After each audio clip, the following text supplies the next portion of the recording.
எனக்கு 85 வயசாகுதுப்பா. நான் இருக்கும்போது என் கண்ணுக்கு என் பிள்ளைக்கு இப்படி நடக்கும்போது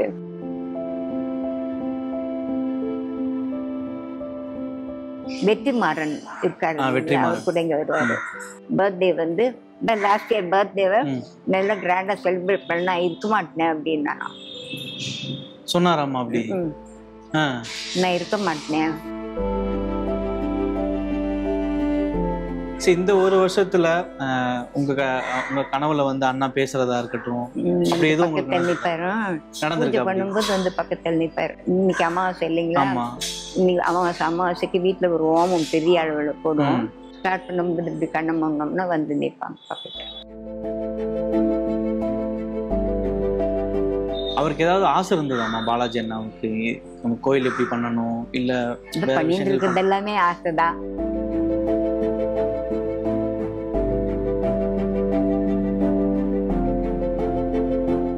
உயிர் விடுறதுக்கு 1/2 மணி நேரம் முன்ன கூட போன் பண்ணிருக்கான் சிஸ்டருக்கு. பூஜையை பத்தி தான் விசாரிச்சிருக்கான். இந்த நட்சத்திரம் சரிப்பட்டு வரல, அம்மா கிட்ட கேள்வி, அம்மா கிட்ட கேள்வி. நான் போன் போட்டேன், அம்மா அது ரீச் ஆகல. சம்மர் ஹாலிடேஸ் வந்தாச்சு, நம்ம ஜிடி ஹாலிடேஸும் வந்தாச்சு. GT holidays, south India's number 1 travel brand.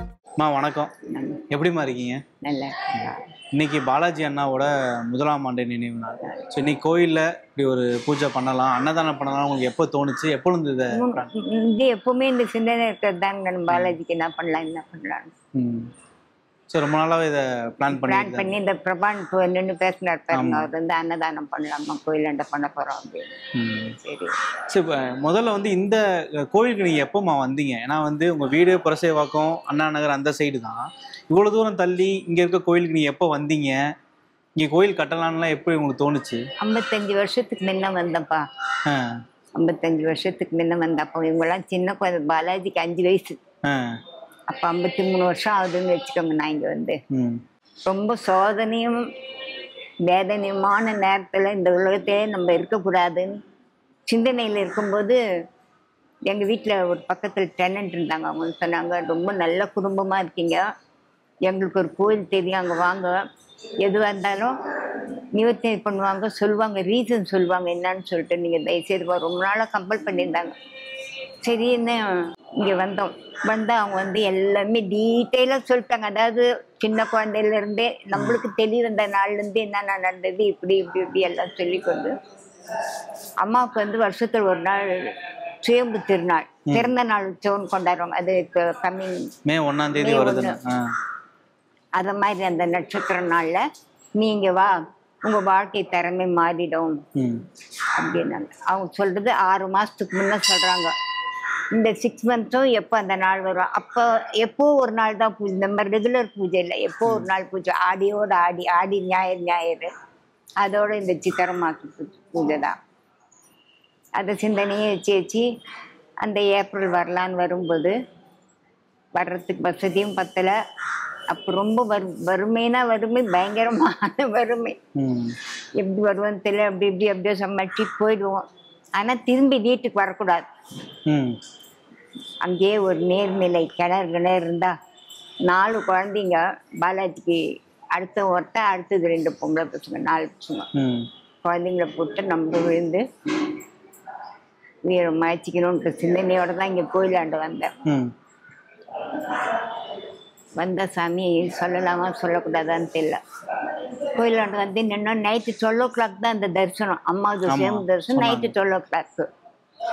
அந்த அந்த பிட்டியில வந்து முடுக்க சிலம்பு பூஜை கீஜை நடந்துக்கினேருந்து எனக்கு சின்ன வயசு தான், 30 வயசு, ஓவர் ப்ளீடிங். அப்படி ப்ளீடிங் போகுது, அழுகுறோம். கோயிலாண்டு வந்து இப்படி ஆச்சே, நம்ம கோயில் உள்ள வர முடியாதே, எப்படி நம்ம கேன்சர் செத்து போயிடல, கிணறெல்லாம் தீத்தாயிடுமேன்னு அழுகுறேன். நம்ம சாக போறோமேன்ற சிந்தனை விட கிணறு தீத்தாயிடுமே எப்படின்ட்டு அழுது. அப்போ அந்த அம்மா கூப்பிட்டு அனுப்புறாங்க. இதெல்லாம் என்னால் தான், பொறுமை வான்னு சொல்லி அவர் கையில் ஏதோ பழம் பூவெல்லாம் கொடுத்து அனுப்பிச்சாங்க. அதுக்கப்புறம் பயங்கரமான லெவல்ல எங்கள் வாழ்க்கை தர மாறிடுச்சு.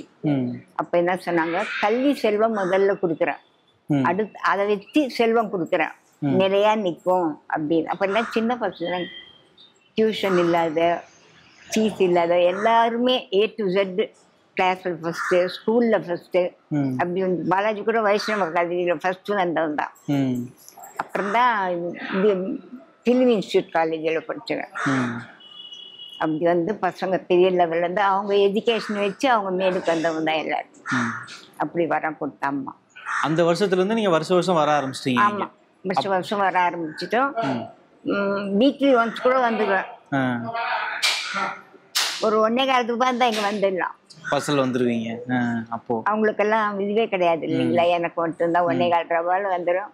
1.25 ரூபாயில் போகும்போது இங்கே இருக்கிற அம்மா அவங்களே எனக்கு கொடுப்பாங்க, வரும்போது மட்டும் இந்த 1.25 ரூபாய் எடுத்துன்னு வந்துடும்.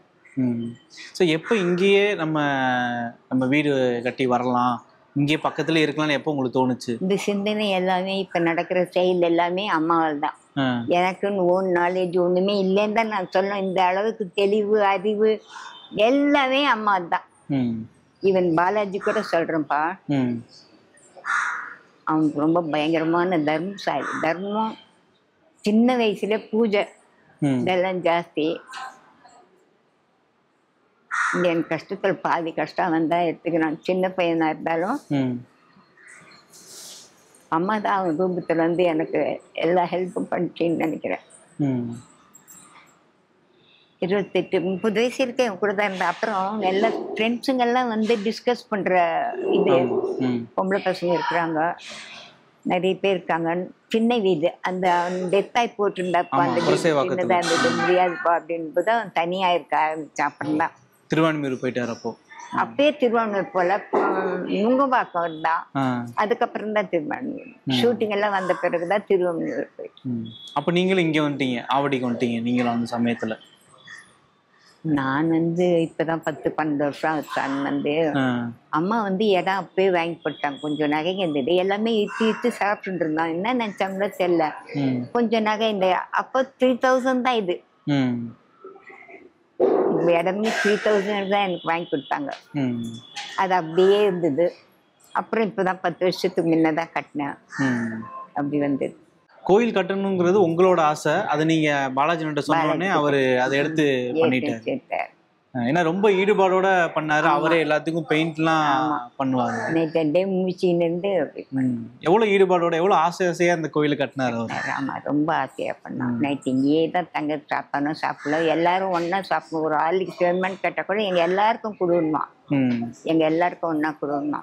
இந்த கோயில் கட்டினதுக்கு அப்புறம் தான் வேடந்தாங்கல்ல ஒரு கோவில் கட்டி, அது அந்த வேலையெல்லாம் முடிஞ்சுதான் அங்க முடிஞ்சு கும்பாபிஷேகம் கூட நடந்துச்சு. அவரு இப்போ அண்ணா வந்து இப்ப நாடகத்துல நடிச்சாரு, அப்புறம் வந்து படத்துல நடிச்சாரு.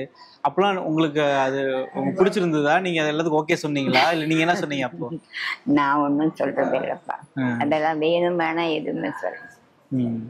உங்களுக்கு தோணியிருக்காம்மா, வந்து நம்ம வந்து கடவுள் பக்தி நம்மளுக்கு அதிகமாக இருக்குது, நம்ம கடவுள்கிட்டே நம்மளை வந்து ஒப்படைச்சிட்டோம், அதையும் மீறி ஒரு கோவில் கட்டி அம்மாவை வந்து நம்ம வந்து பூஜை பண்ணுறோம், ஸோ நம்ம வீட்டில் இப்படி ஒரு துக்கத்தை கொடுத்துட்டாங்களேன்னு நீங்கள் வந்து அம்மா கிட்ட சொன்ன விஷயம் என்ன? நான் ஒன்றும் சொல்ல, எல்லாம் அம்மாவுக்கு தெரியும். ஏதோ ரீசன் இருக்கும், இல்லாத செய்ய மாட்டாங்க. என்ன வயசான நான், எனக்கு 85 வயசாகுதுப்பா. நான் இருக்கும்போது என் கண்ணுக்கு என் பிள்ளைக்கு இப்படி நடக்கும்போது என்ன ரீசனோ என்னவோ புரியல. அம்மா ஒரு காரணம் வச்சுதான் அம்மா செய்வாங்கன்றது எனக்கு ஒரு நம்பிக்கை. ஆனா அவன் மாத்திரம் சொன்னான்ப்பா, சில விஷயங்கள்லாம் சொன்னான். தம்பிக்கு பையன் இருக்கான், அம்மா எந்தெல்லாம் வந்து ராகவேந்திர ராகுதான். அப்ப கூட என்ன இப்படி பேசுறேன், இல்லைன்னா சும்மாவே தான் இதோ பார்த்துருந்தேன். 3 வாட்டி சொன்னாது, எந்தெல்லாம் எனக்குன்னு இருக்கிறதெல்லாம் ராகவேந்திர ராகு, எனக்குன்னு இருக்கிறதெல்லாம் ராகவேந்திர ராகுமா. தம்பி பையனுக்கு கம்மன் அப்படியே பார்த்துட்டு தான் இருந்தேன். அப்புறம் வெற்றிமாறன் இருக்காரு, அவர் கூட இங்கே வருவார். அவர் வந்து சொன்னாராம், டே இந்த வந்து பர்த்டே வந்து நீ வந்து ஃப்யூச்சர்லாம் சொல்கிற, சிலதெல்லாம் நடக்க போகிறத சொல்லுவாங்க, இது இது இவங்க அப்படி இப்படிலாம் சொல்லுவாங்க. நீ வந்து உனக்கு ஒரு பவர் கிடச்சிருக்குது, இந்த வருஷம் பர்த்டே வந்து இந்த லாஸ்ட் இயர் பர்த்டேவை நல்லா கிராண்டாக செலிப்ரேட் பண்ண நான் இருக்க மாட்டேன் அப்படின்னா சொன்னாராம்மா. அப்படி நான் இருக்க மாட்டேன் அப்படின்னு சொன்னானே. நான் வந்து இந்த டெத்துக்கு வந்தப்போ சொன்னார் இது. அவருக்கு கல்யாணம் ஆகலைன்னு உங்களுக்கு கவலை இருந்ததாம்மா? இல்லைங்க, பெரிய பெரிய ஜோசியர் இருந்தவங்களாம் அவராக இஷ்டப்பட்டால் வழியாக அவருக்கு கல்யாணம் பண்ணக்கூடாது, அவராக கேட்டா பண்ணுங்க. அவர் கேட்கவும் இல்லை. அதை கொஞ்சம் கம்பல் பண்ணி கேட்டோம்னா நீ எல்லா வேலையும் முடிச்சிட்ட மாதிரி நீ இஷ்டப்படுறியாம்மா, எனக்குன்னு ஒரு அபிப்பிராயம் இல்லையான்வான். எதுனா கோபமாக பேசிடுவான். கேட்பாங்க, நிறைய பேர் கேட்டிருக்காங்க அவனை. அது எதுக்குமே அவன் ஒத்து வரல. அம்மாவும் சொன்னாங்க, குடும்பத்துக்கு ஒரு வாரிசு, இவன் பிரம்மச்சாரி அப்படின்ட்டாங்க அம்மா. அப்படி சொன்னாங்களா? சரி, இந்த ஒரு வருஷத்துல உங்க கனவுல வந்து அண்ணா பேசுறதா இருக்கட்டும், அப்படி எதுவும் பூஜை பண்ணும்போது வந்து பக்கத்தில் நிற்பாரு. இன்னைக்கு அமாவாசை இல்லைங்களா, இன்னைக்கு அமாவாசைக்கு வீட்டுல ஒரு ஓமம் பெரிய அளவுல போடும். இன்னைக்கு நடக்கும் 12 o'clock அந்த வீட்டுல. ஸ்டார்ட் பண்ணும்போது இப்படி கண்ணமங்கம்னா வந்து நிற்பாங்க பக்கத்துல. ஏதாவது சொல்லியிருக்காரா? போட்டோல இருந்தே வந்து நிற்பாங்க. ஏதாவது சொல்லியிருக்காரா?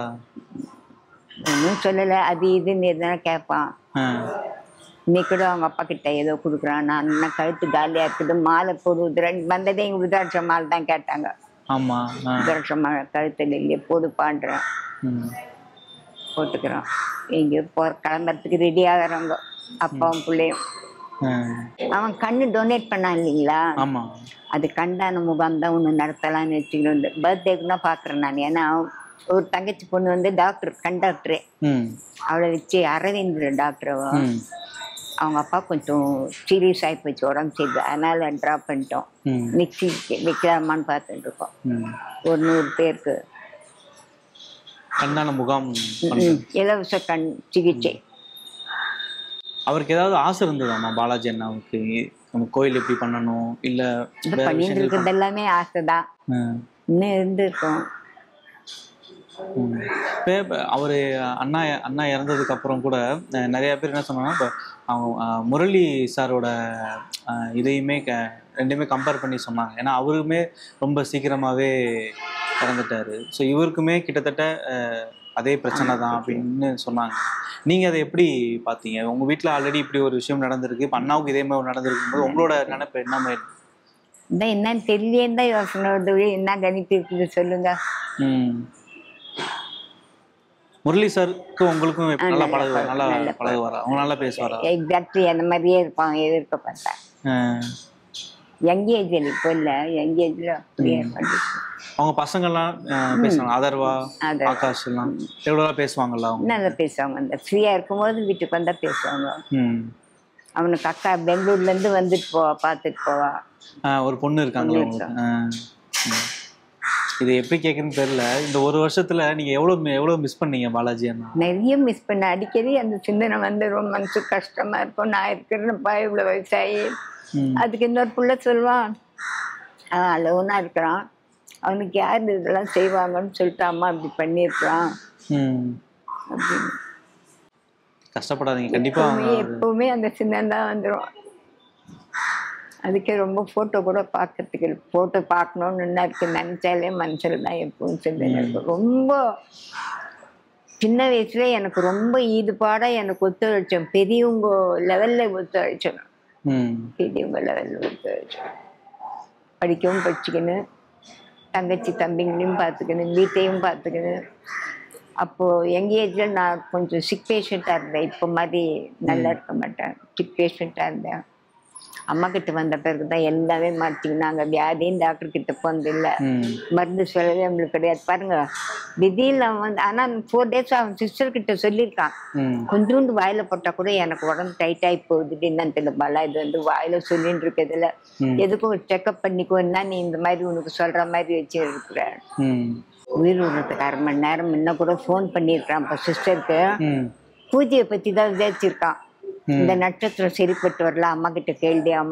நான் போன் போட்ட அம்மா அது ரீச் ஆகல, நீ கேட்டு சொல்லு எனக்கு உடனே. நினப்பு எல்லாமே 1-2 மணி நேரத்துல முடிஞ்சு போச்சு பாருங்க. போன வருஷம் இந்நேரம்லாம் நல்லா தானே இருந்தாரு. நைட்டு தானே அவருக்கு முடியாமே வந்திருக்குன்னு சொன்னாங்க. கொஞ்ச நேரம் தானேப்பா. அந்த கஞ்சி என்னமோ வாங்கி குடிச்சானா, உடனே பெயின் வந்துதான். பெயின் வந்து சீக்கிரத்துக்கு நல்ல வேர்த்து எல்லாம் கொட்டிட்டு இருக்குது.